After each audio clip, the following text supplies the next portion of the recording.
বাইকের বেশ কিছু ফটোজ নিচ্ছিলাম। সবাই সাইকেল নিয়ে চলে আসতে পারছে ভাই, আমার বাড়ির লোক কেন বলছিল বাইক নিয়ে ওখানে যাস না, এত লোক মারা যাচ্ছে। আমি ঠিক আছি, ইভেন ঠিকভাবেই বাড়ি ফিরবো। প্রপার মনে হচ্ছে বিদেশের রাস্তা। হ্যাঁ, আজ না গেলেও একদিন তোমাদের লেডি বাইকার 67 ঠিক তার বাইক নিয়ে দেশ ছাড়িয়ে বিদেশে পাড়ি দেবে। গ্রিপ পাচ্ছি না, মানে বাইকের হ্যান্ডেলটা ভালো করে ধরতে পারছি না, হালকা হালকা ধরা থাকছে। অন্য গাড়ি যে লেভেলের স্পিডে যাচ্ছে, আমি সাইডে সরে যাচ্ছি ऑटोमेटिकली। और 1600 किलोमीटर आना जाना है। वो ठीक है, कोई बात नहीं, ये चलता रहता है। वो तो बात है, वो तो सफर की बात है। हाँ, যে লেভেলের হাওয়া দিচ্ছে সাথে ওই যে ঠান্ডা, এই রাইডিং জ্যাকেটের নিচে একটা জ্যাকেট আমার অলরেডি পরা, রাইডিং প্যান্টের নিচে একটা জিন্স পরা ফুল খুব মোটা, তারপরেও ঠান্ডা লাগছে। ঠিক ভাই, আর ওরা যাবে বাইকে, টোলে পড়ে যাচ্ছে, মানে এত ড্রিঙ্ক করেছে। ভোরবেলা ঘুম থেকে উঠে পড়তে ভালোবাসি, আবার কিছু কিছু মানুষ আসছি রাত জেগে পড়াশোনা করতে ভালোবাসি। সোজা আসেন আমি হেভি গাড়ি টানতে পারি, কিন্তু যদি ক্রিয়েট করেছে মাঝে মাঝে হ্যাং হয়ে যাচ্ছিল, কোনো কাজ হচ্ছিল না, অন হচ্ছিল না, বা আমি অনেক বেশি টাফ ড্রাইভ করে ফেলেছি। ভালো লাগলো, দেখা হবে এখানে, দেখা হবে, এটা ভাবি ভাবতে পারিনি যে দেখা হয়ে যাবে, দেখা হবে।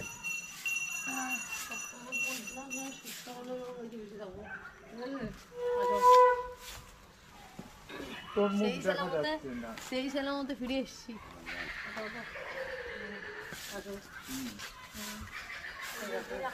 আয় তুই আয়, ঠিক আছে, তোরও দিলাম, দেখলে বলবো। লেডি বাইকার 67 মহাকুম্ভ প্রয়াগরাজ জয় করে বাড়ি ফিরছে, সেই সমস্তটাই থাকবে এই ভ্লগে, সো দেখতে থাকো। আর হ্যাঁ, তোমরা যারা আমাকে চেনো না তাদের জন্য বলে রাখি, আই এম সুইটি, তোমরা দেখছো আমার চ্যানেল লেডি বাইকার 67।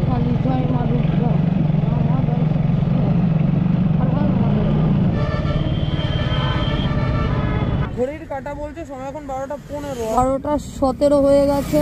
আজ হলো 14 তারিখ, আমি 12 তারিখে কিন্তু পৌঁছে গেছিলাম এই প্রয়াগরাজ মহাকুম্ভ মেলাতে। পুরো গোটা 24 ঘন্টা আমার লেগেছিল, একটু কম ছাড়া একটু বেশি না।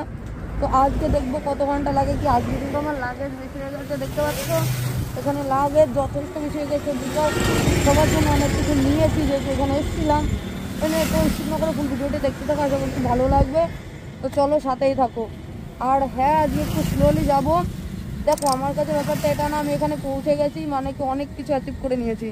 আমি এই অ্যাচিভমেন্টটা তখন করব যখন সুস্থ সবলভাবে বাড়ি পৌঁছাবো। ওকে, তো সবাই আশীর্বাদ করো আর ভিডিওটা সাথেই দেখো।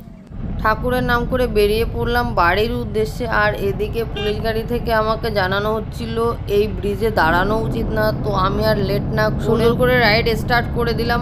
আর রাস্তা কিন্তু দেখতে পাচ্ছ খুব একটা ভিড় নেই, বিকজ এই রাত্রে কেউ আর সেভাবে বোধহয় বেরোয়নি, টুকটাক আছে। আর এই ব্রিজটাতে শুরুতেই ভেবেছিলাম যে বেশ কিছু ফটোশ্যুট করব আমি, কারণ এরকম জায়গায় বাইকটাকে নিয়ে এসে যদি বাইকের ফটোই না তুলি, সো সেই জন্য দাঁড়িয়ে পড়লাম একটু।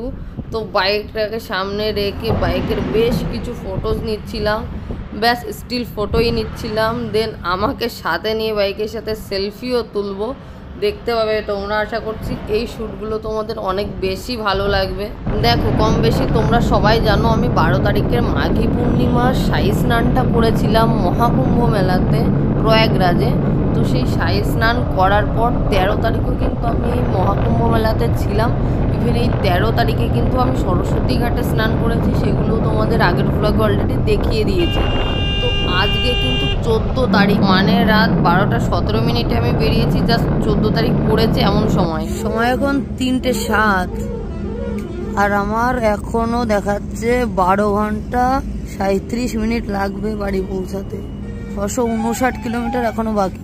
সময় দেখাচ্ছে 3টে, পৌঁছাই যাবো। যাই হোক, 3টে না বাবা, আমি 10টার মধ্যে পৌঁছাতে পারলেই হলো।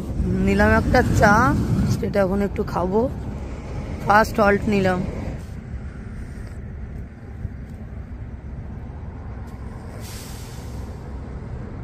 যা ঠান্ডা, আমি চা এখন যদি না খেতাম মানে বরফ হয়ে যাচ্ছিলাম। এটা ধরে আমি খুব মজা পাচ্ছি, খুব। হ্যান্ড গ্লাভসটা খুলে জাস্ট একটু এটা ধরার জন্য হ্যান্ড গ্লাভসটা খুলেছি, নাহলে খুলতামও না। প্রচণ্ড পরিমাণে ঠান্ডা, প্রচণ্ড পরিমাণে। 100 কিলোমিটারের উপরে চলে এসছি। ভাই আর ওরা যাবে বাইকে, টোলে পড়ে যাচ্ছে, মানে এত ড্রিঙ্ক করেছে। চাটা খাওয়ার পর বেশ একটু গরম গরম ফিল হচ্ছে, তো এখন মনে হচ্ছে হ্যাঁ বেশ দারুণ করে টানতে পারবো। আবার হঠাৎ মনে হচ্ছে যেদিন এসছিলাম ওই দিন যখন রাত্রে আমি চা খেয়ে বেরিয়েছিলাম, মাঝে আমার শরীরটা একটু অসুস্থ ফিল হচ্ছিলো, বিকজ আমি মাঝ রাতে অ্যাটলিস্ট দুধ চাটা খাই না, লিকার চা খাই। তো সেটা পাওয়া না যাওয়ায় আমাকে দুধ চাই সবসময় খেতে হচ্ছে। তো চাটা খাওয়াই একটু গরম গরম লাগাই টানছি। এখন আমি জানি না একটু পরে আমার শরীরটা আবার খারাপ করবে কিনা। আর যেহেতু আমি জানি মাঝরাতে দুধ চা খেলে আমার গলা জ্বালা করে, সেজন্য কিন্তু আমি গ্যাসের ট্যাবলেট সাথে রাখি। শুরুর দিনও খেয়েছিলাম, এটা জাস্ট হতে থাকে আমার সাথে। এখন যা ঠান্ডা, অলমোস্ট 4টে বাজতে গেল, ভোর হতে গেল, চরমতর ঠান্ডা। আর আবার আমাকে কেন দাঁড়াতে হলো, কারণ চাটা খেয়ে ভাই এত বুকে পেটে ব্যথা করছিল, আমার টয়লেট যেতে হলো। যার জন্য এই যে দেখতে পাচ্ছ পেট্রোল পাম্প, এখানে দাঁড়িয়েছি। বাথরুম থেকে আসার পর একটু বেটার লাগছে, বাট যে লেভেলের হাওয়া দিচ্ছে সাথে ওই যে ঠান্ডা। এই রাইডিং জ্যাকেটের নিচে একটা জ্যাকেট আমার অলরেডি পরা, রাইডিং প্যান্টের নিচে একটা জিন্স পরা ফুল খুব মোটা, তারপরেও ঠান্ডা লাগছে। ঠিক আছে, আগের দিন যখন গেছি তখন জাস্ট একটা শর্টস পরা ছিল, হাফ প্যান্ট পরা ছিল, ঠান্ডা লাগছিল বলে আজকে ফুল প্যান্ট পরে এলাম, জিন্স পরে এলাম, যেটা নর্মালি পরে আমি ওখানে ওখানে বেরাই, টাইপ অফ রাইডিং প্যান্টের মতো ওটা। মানে কি হাওয়া যে দিচ্ছে, কি হাওয়া যে দিচ্ছে, মানে একে হাওয়া, আমি গ্রিপ পাচ্ছি না, মানে বাইকের হ্যান্ডেলটা ভালো করে ধরতে পারছি না, হালকা হালকা ধরা থাকছে। অন্য গাড়ি যে লেভেলের স্পিডে যাচ্ছে, আমি সাইডে সরে যাচ্ছি অটোমেটিকলি। মানে কি বলবো, হঠাৎ এত ঠান্ডা কি করে লাগছে আমি বুঝতে পারছি না। এনিওয়ে চলো ঠাকুরের নামে দুগ্গ দুগ্গ করে বেরিয়ে পড়ি। আবার 800 किलोमीटर, 800 मेरे घर से तो 800 ही है। 8 1600 किलोमीटर आना जाना है। वो ठीक है, कोई बात नहीं, ये चलता रहता है। नहीं वो तो बात है, वो तो सफर की बात है। हाँ मतलब 1600 किलोमीटर भीड़ काफी था। हाँ भीड़ काफी है। हाँ हाँ, भीड़ तो अभी कभी है। अच्छा और যাওয়ার কোনো একটা জায়গা রাখলাম না, গ্লাসটা করবো আমার বেরিয়ে যাবে। যেহেতু প্রচণ্ড ঠান্ডা, সেই জন্য ভোর হতে একটু সময় লাগবে, না হলে আমাদের কলকাতায় আই গেস আর 1 ঘন্টা পরে সকাল হয়ে যেত। যেহেতু 4টে বেজে গেছে, 5টায় প্রপার ভোর হয়েই যেত। এখন যেহেতু একটু একটু ঠান্ডা কলকাতায় তবুও আছে, কিন্তু এই দিকে যেহেতু প্রচণ্ড ঠান্ডা, তো 6টা বেজে যাবে সকাল দেখতে দেখতে, মানে কি সূর্যের আলো দেখতে দেখতে। এনিওয়ে আই গেস আর থামবো না, এক টানা বেরোতে হবে, না হলে এরকম প্রবলেম হলে ভাই আমার গোটা দিন কি 2 দিন লেগে যাবে, আমি পৌঁছাতে পারবো না। এই চরম ঠান্ডায় এরকম কুড়েমি আমি কেন করছি আমি জানি না। যাই হোক, কিছু তো হচ্ছে, বেশ ভাল লাগছে, বোধহয় এটা ছেড়ে যেতে ইচ্ছে করছে না, ব্যাপারটা এরকমও হতে পারে। এনিওয়ে চলো তোমাদেরকে আমি আমার রাইডিং এক্সপিরিয়েন্স কিছু শেয়ার করি। আমার এই রাইডিং এক্সপিরিয়েন্সটা শেয়ার করার আগে ছোটোবেলায় ফিরে যেতে হবে, যেটা সবার সাথে ঘটে আমাদের। হ্যাঁ, তোমরা সবাই ফিল করতে পারবে যারা রাইড করো আর না করো। অ্যাটলিস্ট ছোটোবেলায় তোমরা যখন পড়াশোনা করতে, বা আমি পড়াশোনা করেছি, তোমরা খেয়াল করবে আমরা কিছু কিছু মানুষ আছি যারা কিনা ভোরবেলা ঘুম থেকে উঠে পড়তে ভালোবাসি, আবার কিছু কিছু মানুষ আসছি রাত জেগে পড়াশোনা করতে ভালোবাসি। আমি সেকেন্ডের দলে, যে হ্যাঁ আমি রাত জেগে পড়াশোনা করতে ভালোবাসতাম। সেমভাবে রাইডিং ব্যাপারটাতেও আমার ওই ব্যাপারটাই রয়ে গেছে। আমি সারা রাত নাইট আউট করতে পারি, আমি সারা রাত জেগে বাইক চালাতে পারি, রাইড করতে পারি, কিন্তু ভাই ভোরের দিকে আমার চরমতর ঘুম পায়। তখন মানে কি বলবো, লাইক 8টা 9টার দিকে আমাকে একটু রেস্ট নিতেই হবে। আর সেই রেস্টটা না লাইক আধা ঘন্টা নয়, 1 ঘন্টা বা তার বেশি, 1 ঘন্টা তো মিনিমাম আমাকে রেস্ট করতেই হবে, খাই আর না খাই, ঠিক আছে। তো আর অনেকে আছো যারা হলো ভোরের দিকে রাইডে বেরিয়ে যাও, হ্যাঁ তাদের জন্য হয়তো ওটাই ঠিক। আর আমি না এই ভোরে বেরানোর থেকে যদি আমি মাঝরাতে বেরাই, বা আরও একটু আগে বেরিয়ে যাই, বা আর একটু পরে বেরাই, কিচ্ছু যায় আসে না, আমি হেভি গাড়ি টানতে পারি। কিন্তু যদি ভাই আমি এরকম সময় বেরাই ভোর 4টে, তাহলে আমার ওই 5টা 6টার থেকেই ঘুম পেয়ে যায়, ব্যাপারটা এরকম হয়। তো এই জিনিসগুলো আমাকে আরও ইমপ্রুভ করতে হবে, আমাকে এর সাথে আরও বেশি নিজেকে মিশিয়ে ফেলতে হবে, দেন কিন্তু আমি একটা প্রপার রাইডারের মতো রাইড বোধহয় করতে পারবো। ক্যামেরায় কোনো কাজই হচ্ছে না, একে ভিডিও করতে পারছি না, যখন একটু করার ইচ্ছা, সূর্যটা দেখো কি দারুণ উঠলো, দেখাতে পারলাম না বিকজ ক্যামেরায় কোনো কাজই হচ্ছে না, হ্যাং হয়ে গেছে পুরো। কাজ হয়ে গেছে, এখন আমি কোথাও ব্রেকফাস্ট করার জন্য দাঁড়াই, ক্যামেরায় গন্ডগোল করছে বলে দাঁড়াচ্ছিলাম। রাস্তায় তো চরম লেভেলের ধুলো, চরম ধুলো, জাস্ট একটু 2 মিনিট কথা বলা যাচ্ছে না, এতটা ধুলো, গ্লাসটা তোলাই যাচ্ছে না। যাই হোক, যখন কোথাও গিয়ে ব্রেকফাস্ট করবো তখন ডিটেলিংটা শেয়ার করছি। ক্যামেরায় কাজ করছিল না বলে জাস্ট দাঁড়ানো, তো চলে আবার বেরিয়ে যাবো। ঠিক হলো না, আবারও প্রবলেম। ও ভাই, হোয়াট এ ভিউ, জাস্ট ভিউটা দেখো, সানরাইজটা যা লাগছে কি বলবো, দারুণ দারুণ দারুণ। একে তো মাঝে ক্যামেরায় কাজ করছিল না, আর এই জায়গাটা কোনোভাবে মনে হচ্ছে যে হ্যাঁ এটা বিদেশ নয়, আমার তো পুরো প্রপার মনে হচ্ছে বিদেশের রাস্তা। হ্যাঁ, আজ না গেলেও একদিন তোমাদের লেডি বাইকার 67 ঠিক তার বাইক নিয়ে দেশ ছাড়িয়ে বিদেশে পাড়ি দেবে, আর খুব শীঘ্রই সেটা হবে। কম লেভেলের ঘুম পাচ্ছে, বাট কিছু করার নেই, এখন তো ঘুমানো যাবে না, জাস্ট প্রচণ্ড রোদটা উঠছে। আজকে সকালের ব্রেকফাস্ট নিয়েছি 2টো রুটি, এখানে রয়েছে আলু ভাজি।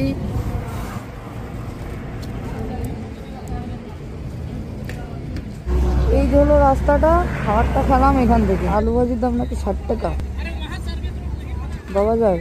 আর রুটি মাত্র 100 টাকা করে। প্রথমে আমাকে বললো 8 টাকা করে, বললো 60 রুপিয়া, মানে আলু ভাজি 4 টাকা। ভাই ব্রেকফাস্ট ডান। ব্রেকফাস্ট করার পর তো ব্রেকফাস্টের দামটা শুনে আমি নিজেই অবাক হয়ে গেছি। ফার্স্টে বললো রুটি 6 টাকা আর আলু ভাজি 7 টাকা, পরে জানলাম আলু ভাজি 7 না 7 না 60 টাকা। যাই হোক, একদমই ঠিক ছিল না। তো এখানে দাঁড়িয়েছিলাম, কিন্তু এমন জায়গায় দাঁড়ালাম, এসে দেখি একটা বাস এখানে দাঁড়িয়েছে, কিছু লোক এসছে, অন্য জাতি তারা, আই গেস। জাস্ট দেখো, কোনো মহিলার মাথায় চুল নেই, সবাই চুল ফেলে দিয়েছে, ছেলেরা তো ফেলেই দিয়েছে। রাস্তা যখন এমন হয়, একটা রাইডার এর থেকে বেশি আর কি চাই ভাই রাইডে বেরিয়ে। সত্যি এরকম রাস্তা পেলে মনে হয় সারাক্ষণ রাইড করে যায়, খাওয়া দাওয়া ব্রেকফাস্ট লাগবে না। চলো বাবা, একবারেই টেনে দেবো। আমার এখন 1:30 বা 2টো বাজে, তো যেতে গিয়ে দেখি এরকম একটা লেক পড়েছে, লেকটার নাম আমি জানি না। তো এসে দেখি এখানে প্রচুর কার দাঁড়িয়েছে, তারা এখানে স্নান করছে, অনেক বাইকার দাঁড়িয়েছে, ইভেন সাইকেল নিয়ে কয়েকটা পৌঁছে গেছে, তারা এসছে, ইভেন বাস দাঁড়িয়েছে। এত ব্লু লাগছে জলটা, পুরো ব্লু আর ব্লু, ঠিক আছে। মানে আর এই যে আমি হাঁটছি না, এত ঠান্ডা লাগছে, পুরো শীতল আছে, একটু পাহাড়ি এলাকা, ঠান্ডা তো হবেই। তো সেই মজা লাগছে আমার, তো নেমে গেলাম, ঠিক আছে। আর আজকে কি জানি হয়েছে, ইভেন অনেক কিছু এক্সপিরিয়েন্স করেছি। যেন এই আগের দিন যে বাড়ি থেকে প্রয়াগরাজ এসছি, উত্তরপ্রদেশ এসছি, সব থেকে গুড এক্সপিরিয়েন্স আমি মনে করি আজকে আমার হয়েছে, এখন থেকে 2-3 ঘন্টা আগে। ব্যাপারটা হচ্ছে কতগুলো মানুষ দেখলাম, তোমাদেরকে অলরেডি দেখিয়েছি ভাই। মহিলারাও মাথার চুল ফেলে দিয়েছে, কি একটা কিছু করেছিল, আমি তাদের ভাষা বুঝিনি ভাই, বহুত কষ্ট করে বুঝলাম তারা আগ্রায় গিয়ে কিছু একটা করেছে, যার জন্য ফেলতে হয়েছে। তবে এখন আমার মনে হলো এরকম সবার লাইফ এক্সপিরিয়েন্স করা দরকার আছে। এরকম জাতি রয়েছে, এরকম জাতি রয়েছে, এগুলো আমাকে জানতে হবে, মানে এরকম লাইফের সাথে মিশতে হবে, এগুলো আমি উপভোগ করতে চাই।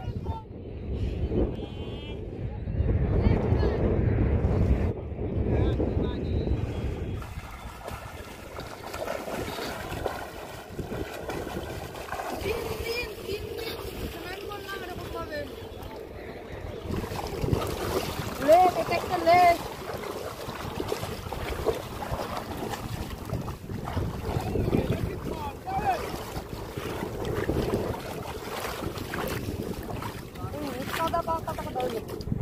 প্রয়াগরাজ থেকে বাড়ি ফিরছিলাম, তারপর একটা লেক দেখে জাস্ট ইভেন কয়েকটা 4 চাকা বাইক দেখে আমি এখানে ঢুকেছি। তো এসে দেখি এই ভাইদের বাইক ছিল, তো ওরা তো এখানে স্নান করেছে। তোমাদের এখানে কেমন কি লেগেছে? খুবই ভালো লেগেছে, আমরাও তো দেখেই জাস্ট নামলাম, প্রথমবার আসা এখানে। আচ্ছা, আমিও ওদের দেখেই জাস্ট এসছি, তারপর আমি নিজেও এখানে স্নান করেছি। ইভেন ওদের টেন্টে চেঞ্জ করেছি, না হলে স্নান করা মুশকিল হয়ে যেত। By the way, thank you so much সবাইকে। আর হ্যাঁ, দেখা খুব ভালো লাগলো সবার সাথে। ভালো লাগলো। আর একে তো এক্সট্রা থ্যাঙ্কস, বিকজ আমাকে চেনে, আমার ভিডিওস দেখে, বাজার অনেক কিছু বললো। দেখে খুব ভালো লাগলো, দেখা হয় এখানে দেখা হবে, এটা ভাবি ভাবতে পারিনি যে দেখা হয়ে যাবে। দেখা হবে। আমারও খুবই ভালো লাগলো, কারণ আমার যে কোনো রাইডারকে দেখেই ভালো লাগে। সাইকেলে করে করে যারা আসছে তাদের দেখে আরও ইন্সপিরেশন পাচ্ছি, ঠিক কি না? সবাই পাচ্ছি, সবাই সাইকেল নিয়ে চলে আসতে পারছে। ভাই আমার বাড়ির লোক কেন বলছিল বাইক নিয়ে তো ওখানে যাস না, এত লোক মারা যাচ্ছে। আমি ঠিক আছি, ইভেন ঠিকভাবেই বাড়ি ফিরবো। সময় এখন 3:30, তো 3:30 অব্দি এই জাস্ট লেকের সামনে থাকলাম। স্নান টান তো কমপ্লিট হয়ে গেছে, রেস্ট নিলাম, একটু আড্ডা মারলাম, যে বাইকার ভাইগুলোর সাথে দেখা হয়েছিল তাদের সাথে। তো চলো এখন বেরিয়ে যাব। তো 3:30 থেকে এখন বেরোচ্ছি, মোটামুটি তবুও আন্দাজ করছি কি 12টার মধ্যেই পৌঁছে যাব। দেখা যাক কি হয়। এই লেকের ভিউটা সুপার, মনে হচ্ছে মালদ্বীপে চলে এসেছি।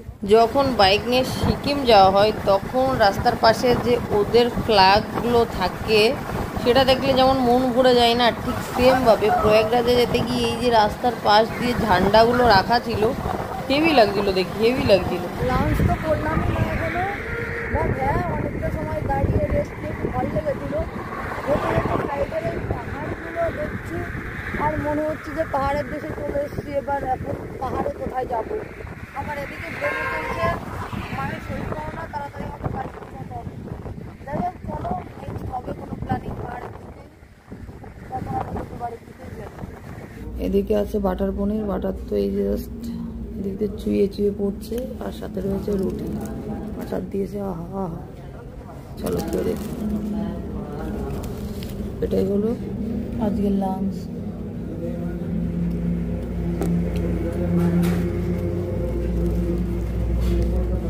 বেশ ভালো, বাট হালকা একটু লবণ বেশি লাগে।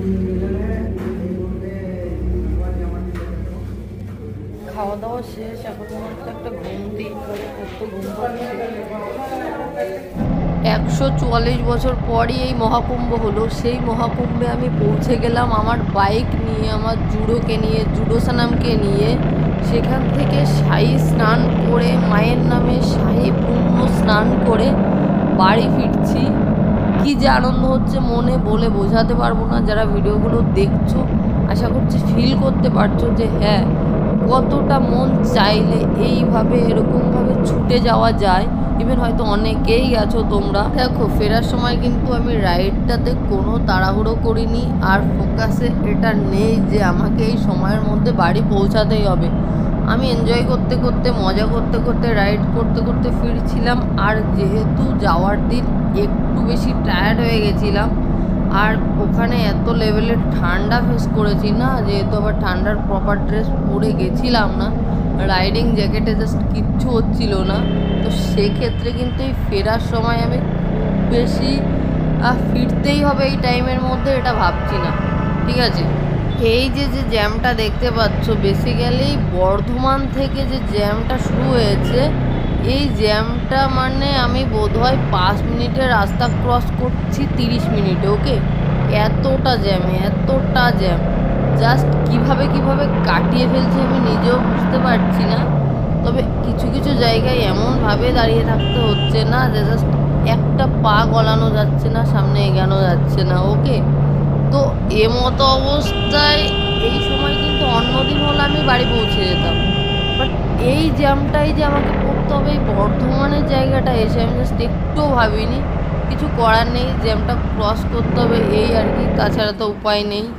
আর হ্যাঁ, এদিকে ছিল ফুয়েল আপ করার, ফুয়েলটাকে আপ করে নিচ্ছিলাম। আর হ্যাঁ, তোমরা যদি ভিডিওটা মন দিয়ে দেখে থাকো তাহলে প্লিজ কমেন্টে এটা জানাবে প্রয়াগরাজ যেতে আর আসতে আমার ডিউক 250-তে জেন 3 কতটা পেট্রোল লেগেছে, কত টাকার পেট্রোল লেগেছে। ওকে, এটা জাস্ট আমি তোমাদের থেকে জানতে চাইছি, প্লিজ কমেন্টে কিন্তু জানিয়ে যেও। তবে হ্যাঁ, আমার বাইককে নিয়ে এটা বলতেই হবে, জাস্ট কোথাও কোনো সমস্যা দেখা দেয়নি, আমার কোনো সমস্যা বাইককে নিয়ে ফেস করতে হয়নি।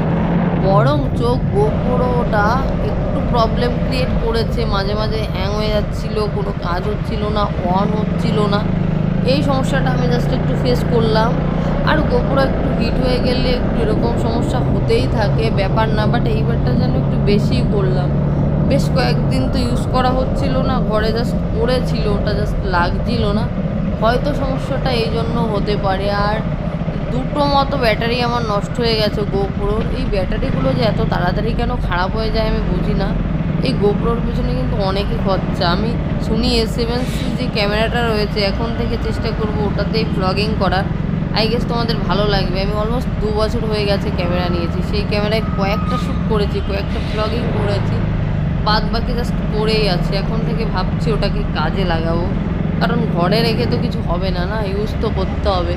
অনেকের স্বপ্ন থাকে, হ্যাঁ আমারও স্বপ্ন ছিল, স্বপ্নটা যখন ফুলফিল হয়ে গেল তখন যেন ওটা নিয়ে আমি খুব একটা উৎসাহ দেখাই না। বাট হ্যাঁ আমার জিনিসটা আছে, আমার জন্য এটাই বোধহয় অনেক কিছু।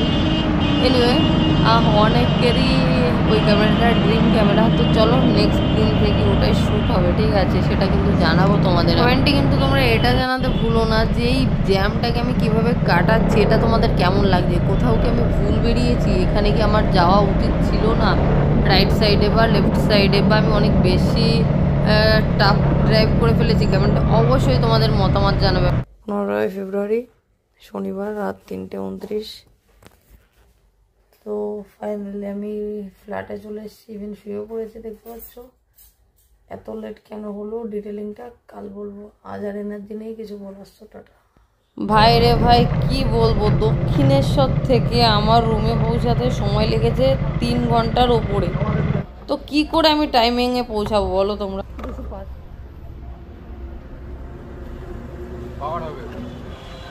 আপনি কি এমনি ভ্রমণের জন্য বেরিয়েছেন না এমনি আপনার? হ্যাঁ, ইউপি থেকে ফিরলাম মহাকুম্ভ থেকে। ইউপি থেকে, তাই তো?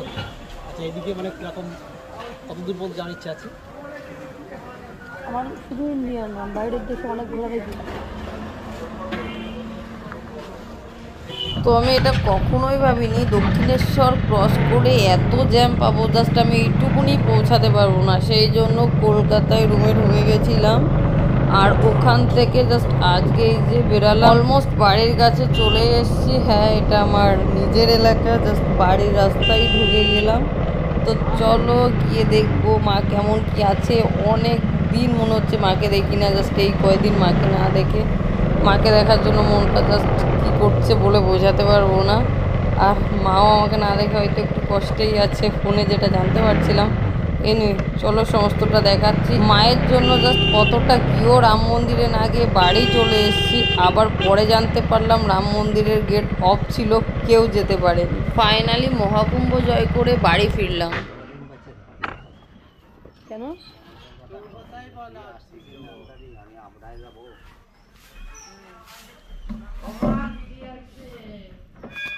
তোকে আগে একটু মার্ডারে ছুঁয়ে নি, 15টা মার্ডারে দিয়ে নি। তুমি দাঁড়াও,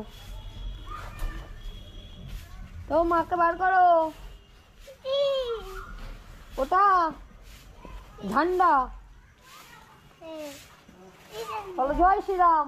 জয় শ্রীরাম। আচ্ছা গাড়ির কাছে তো সরে আসো, গাড়ি গরম, পুড়ে যাবা। আগে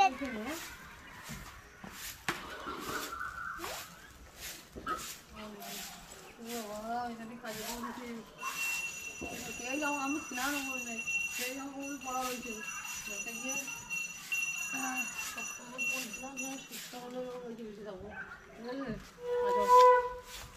ঠিক আছে, তার জন্য মালা পোলা এসব এনেছি।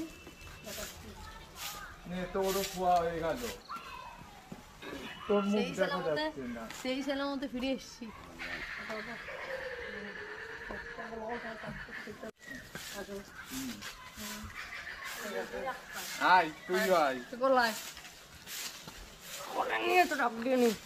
ঠিক আছে, তোরও দিলাম, দেখলে বললো।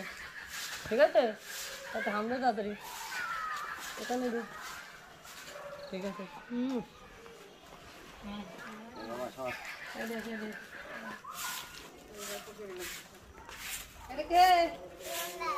তোর কি হয় ভাই? লালা কে তোর? ছোট ভাই?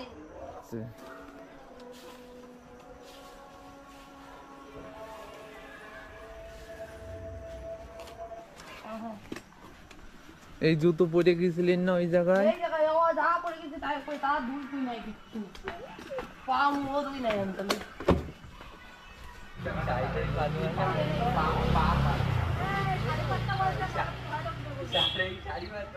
দাদা মা লক্ষ্মীর প্রথম পাটা এই জায়গা পড়লো, এই জায়গা হলো আমাদের ই হলো। ওটা গুরুদেব দেব করে সেই জল খাই আশীর্বাদ দে। তুমি একটু দিও, তোমার একটু ভালো, তুমি একটু সংসার দিও, তোমার একটু কেরিয়ারের মতো সব আমাদের বলে গেছি, ঠিক আছে? না আটটা খা। খাওয়াই দেবো। আই তো আরে জাম্পার খুলেনি, জাম্পারই প্রোটেক্টর আই জাম্পার গুলো পূর্ণ করবে রে, সব পূর্ণ নিয়ে গেল রে।